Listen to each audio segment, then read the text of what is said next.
Hi, this is Kara from the Special Needs Mom podcast. And this is Angela from Especially Organized, Sensible Solutions for Special Needs Moms. We have this heart for special needs moms. And so we thought, you know what, let's combine forces. And we have come up with what we're calling the Purge Party. And you can pretty much guess what it is. It's a party where we're going to come together and we're going to purge, or in general, accomplish a goal, a small goal together. So we have set this for January 27th, starting at 8 o'clock for my Pacific Coast people. Which means 11 o'clock for all of you on the East Coast. So this is an opportunity. If you have something on your to-do list that has just been stuck there and you are wanting to move it up on the list, you're wanting to tackle, maybe it's a space or an area of your home or a category in your home that has just needed a little time and attention. This is your opportunity for you to be online with us while you work and have access for us to help you answer your questions, help guide you, and just serve you for those 2 hours. Yeah, exactly. And I think you can tell like what we've designed is just this very high level of support for that project that you just haven't been able to tackle on your own. The thing that we are envisioning is that you get to leave this purge party feeling so accomplished because you did the thing. You started the year off getting that thing done that you were stuck on last year. And so it's a momentum builder, if you will. You can go ahead and sign up. We have a link ready for you. And we are offering this for $40 for the whole experience. Absolutely. And we hope you'll join us. I think it's going to be really fun. It's going to be a great group of moms of special needs kids. So we all get each other. We all have an understanding of what it's like to have something on our to-do list, but just we haven't been able to tackle it yet. So I hope that you will join us. We're super excited to bring this to you, and we are thrilled to work with you. All right. We'll see you all there.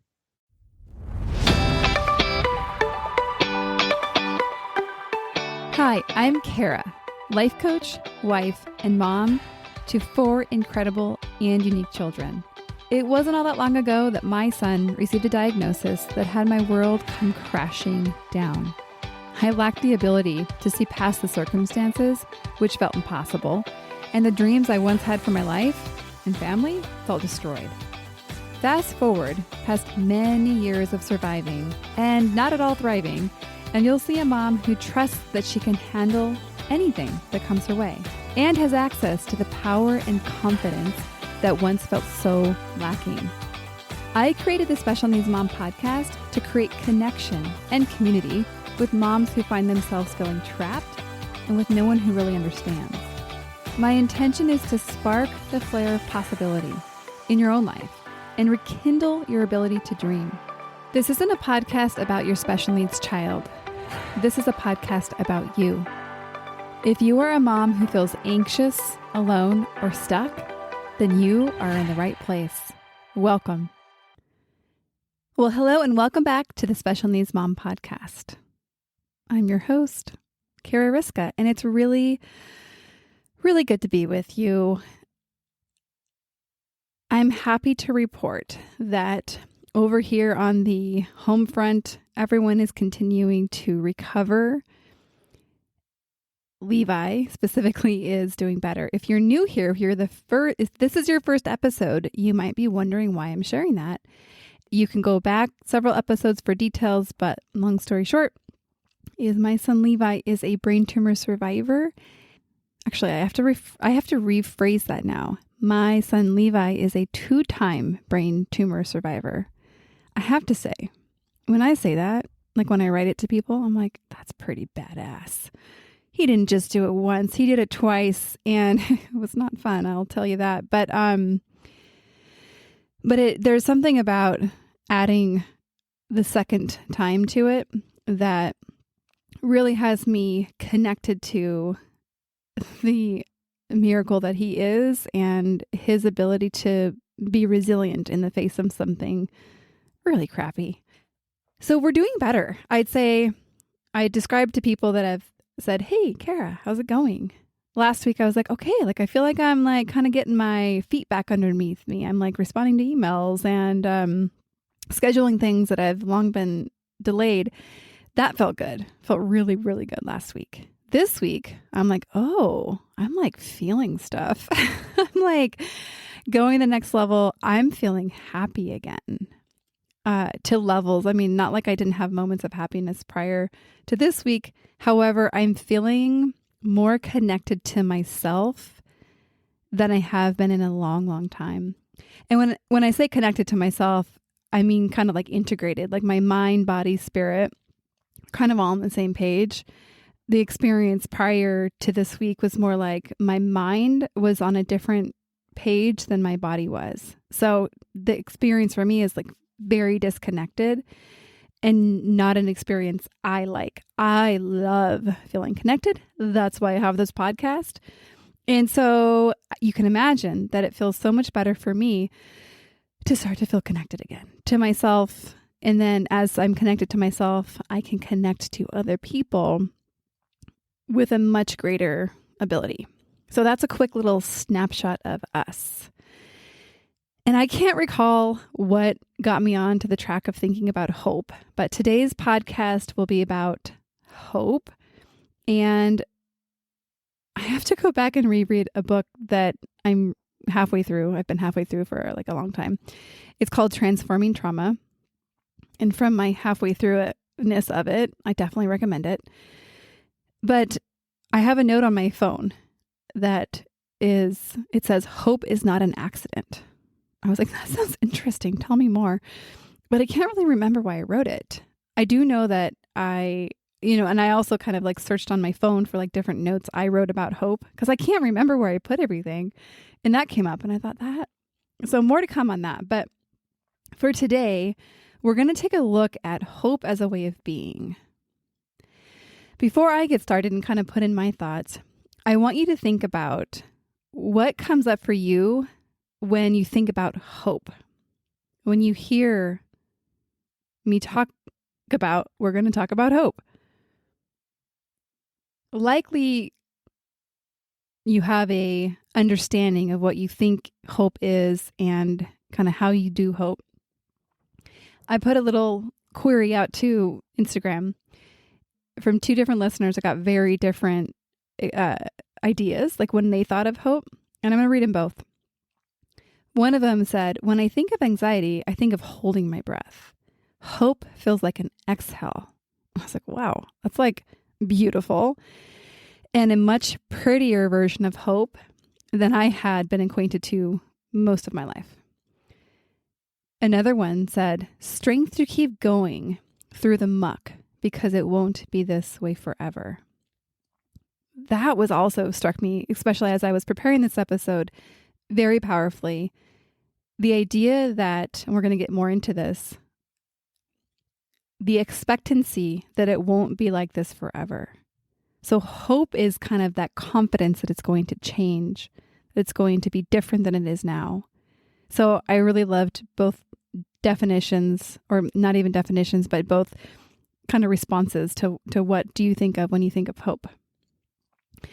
Like I inferred earlier, I didn't have as lovely thoughts about hope for a couple years. I kind of was like relating to it as kind of more like wishing. Hope for me felt passive. Like, I don't know, like I hope he lives. Even as I say that, I'm like, that sounds pretty harsh, but it didn't feel like I kind of had a role in it. It was more just like wishful thinking.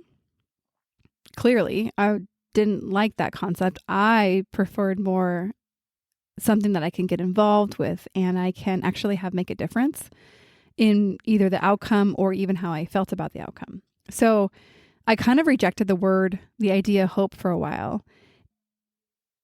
I have come back to hoping powerfully, to bringing a being of hope. And I'm going to go into the details of that.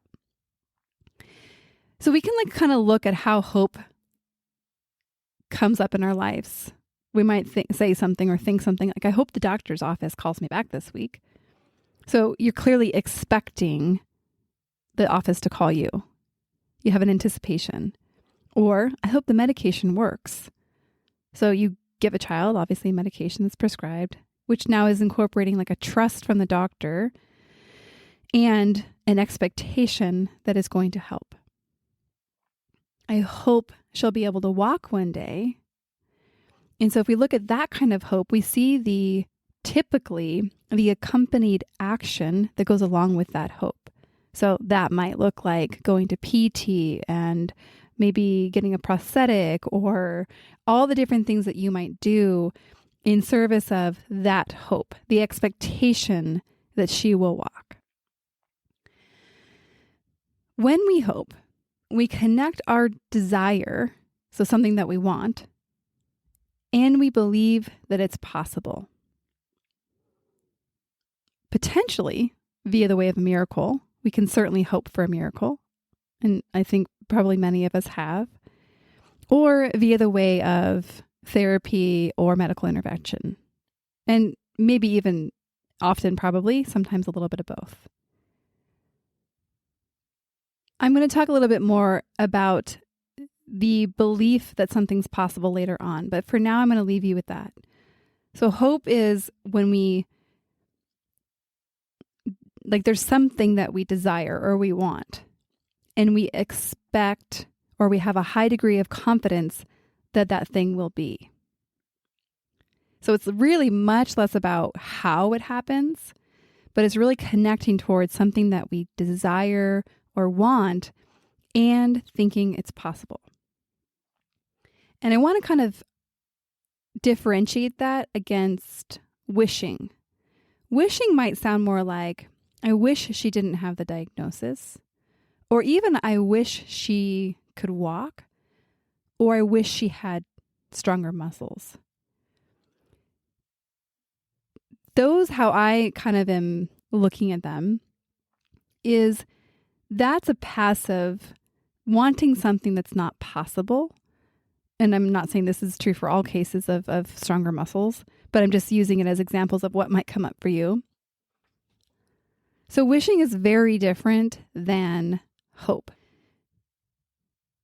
Having hope as a way of being, I'm describing as desiring or wanting something and taking action to create it. So, as I mentioned before, preceding this is cultivating the beliefs of what's possible. Because clearly, if you believe something is impossible, like no way it's happening, you're not likely to go to the effort of taking action to make it possible or to have it come to fruition. So if you believe fundamentally it is impossible for let's just use walking, for your child to walk, then likely you are not going to hope or expect that it happens.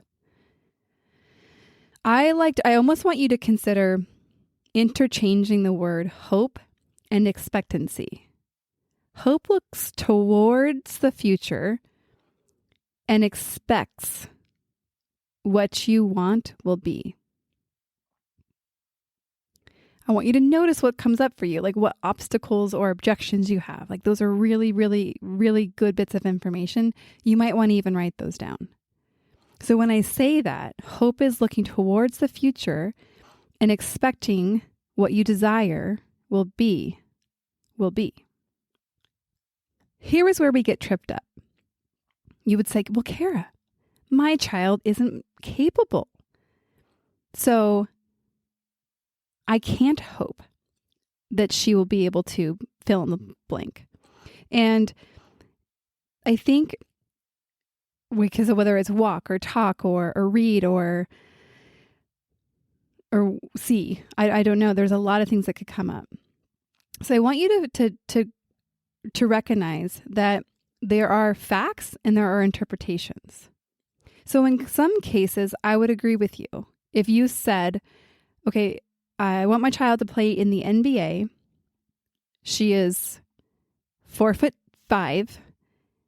I'm just going to hope, even if all the action that you took, you could hope, but I think believing that could happen or would happen, like expecting it to happen and having a high degree of confidence that it's going to happen is going to be very, very, very difficult.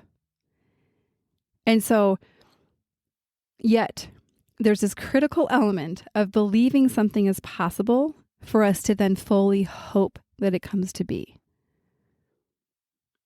And again, let's leave room for miracles if they serve you. In this recent experience that I had with Levi's tumor, there was a lovely person that I connected with on Instagram via the podcast. And she had let me know that she's praying for my son that the tumor would go away.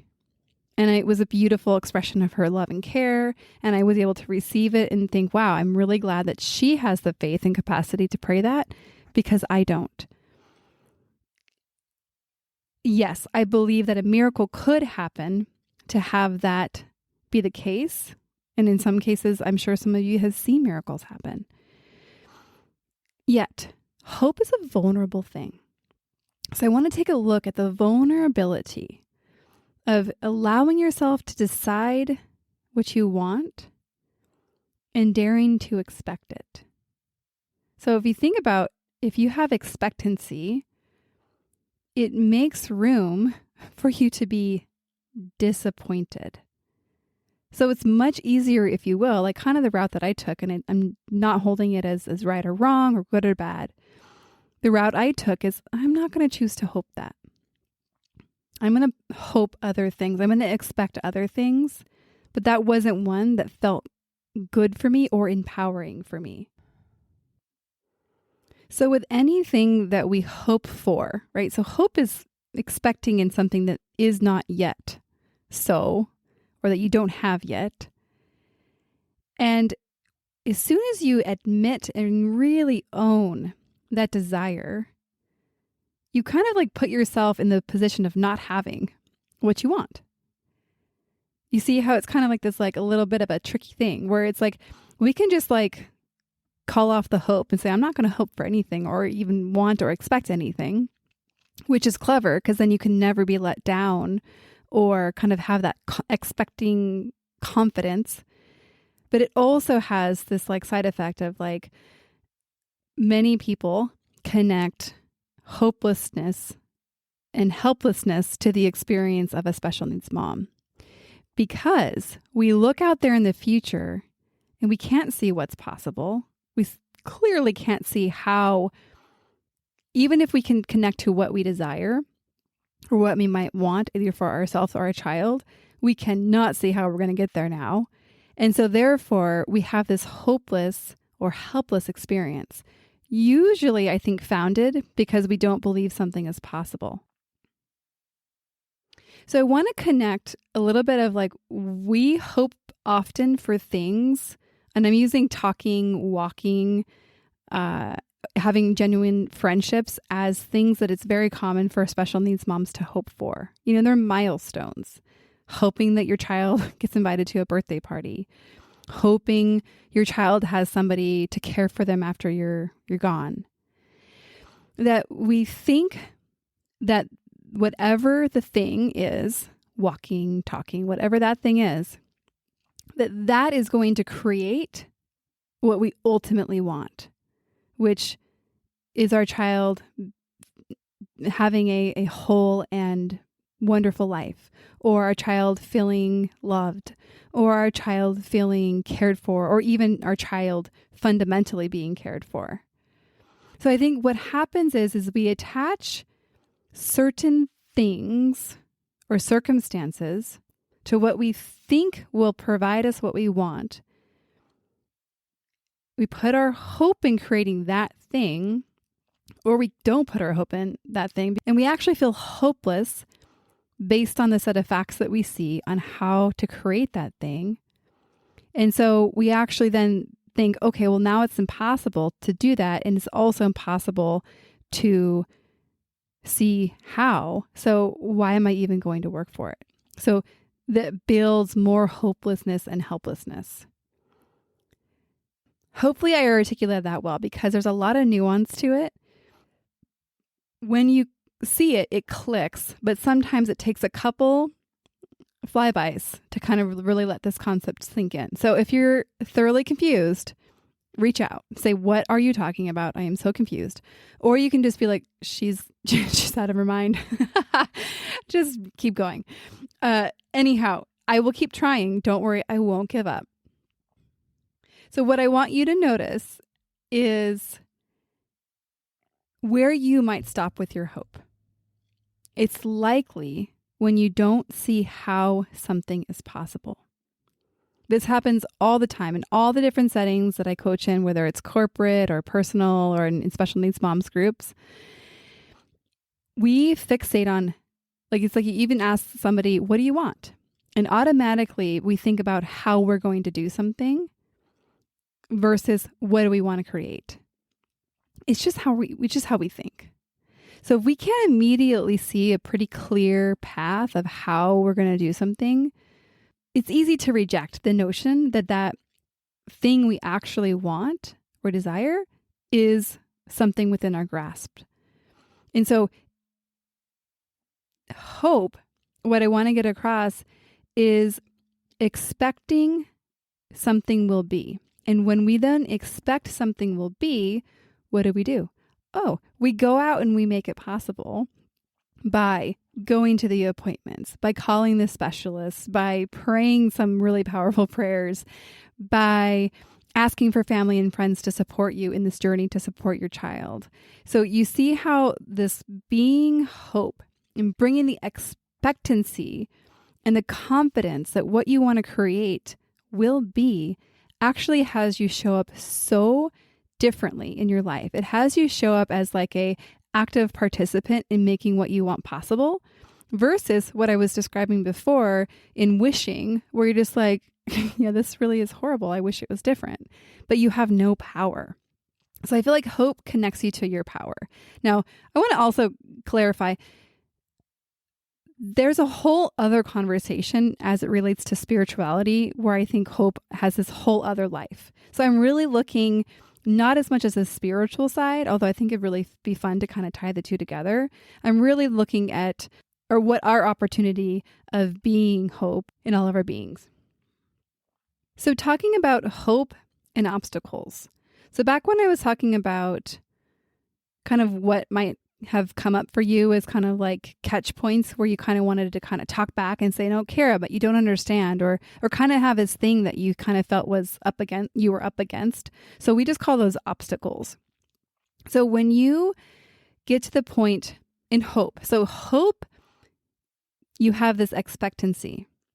And then when obstacles come up, rather than looking at them as a problem or even a surprise, or something that is going to prevent you, not that you can't momentarily kind of feel upset and afraid by them, but recognizing that like, oh, this is an obstacle, from the hope that what you desire will be fulfilled, your hope moves you forward into figuring out, this is where we get to do the how, and figuring out how to overcome the obstacle. Because you're so connected to the expectancy that accepting that it won't be so would be more difficult than activating and figuring out how to go over the obstacle. It's like you're so much more connected to how to make it happen or who you need to be to make it happen than you are then this thing is not happening. What happens sometimes when we're looking at something we want or desire is that we get stuck at thinking we need to know how exactly. And when it doesn't go that way, then we're like, so it didn't work. Now it's impossible. And we get very attached to how it was supposed to be or what was supposed to happen. The doctor was supposed to call me back. My child wasn't supposed to have this, right? So we get attached to certain ideas, and that attachment prevents us from kind of going into the energy that I'm talking about of hope, where we figure out how to get around whatever obstacle. It's like when we're attached to how, then when things don't go that way, it feels very threatening and it feels very upsetting. So using the example of a child that can't walk, if you believe that walking is essential for your child to be happy and to be fulfilled in their life, and the child's not yet walking, then the attachment to the having to walk to have happiness and fulfillment is getting in the way. Whereas maybe the hope, the energy of the hope is actually needs to like recognize, oh, actually walking isn't essential for my child to be happy and fulfilled. And the obstacle of getting around to the other side to actually create what it is that you want, in this case, happiness and fulfillment, is the concept and the principle I'm talking about today. Lastly, I'm going to kind of close this with the idea that hope is a good feeling. A way of being of hope really is when you're having thoughts that drive you towards expecting and confidence and inspiration and belief. And for me, those all feel really good. I think I mentioned earlier, like it's very common for us special needs moms to feel hopeless and helpless. And so, like, to me, those are really, really not my favorite feelings. I don't know who likes those feelings. And again, wishing for me, I don't really like wishing.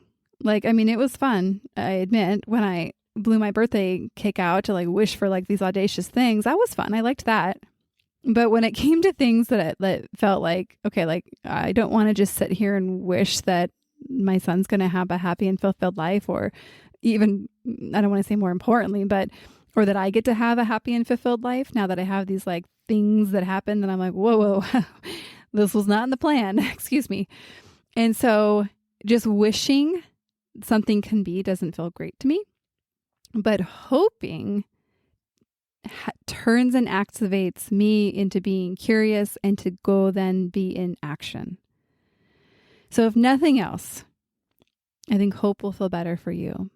So as we wrap up this episode, I want you to entertain the idea, especially as we're in the Christmas season, if you celebrate with the spiritual traditions of Christianity, hope is a fundamental part of Christmas. And so I invite you every time you hear hope to, I don't know, just kind of let it rumble around in your head. Let it permeate all of your being and let yourself wonder if you hoped 1 degree more, what would that shift for you? I always would love to hear back any thoughts or questions or celebrations that you have. It is so fun when I get to hear feedback from you. And so I invite all of the feedback that you have. We will see you on the next episode. One more thing before we officially wrap up this show. Sometimes when I'm listening to podcasts, I have the experience of wanting more. I'm listening at the very end thinking, I sure wish that episode didn't end. I invite you, if you feel in any way the same way, I invite you to the Special Needs Mom podcast community, which is a free group that I host on Facebook, where we as a community of fellow moms who listen to this podcast and are experiencing life in similar shoes, get to talk to one another, get to share stories, get to actually interact.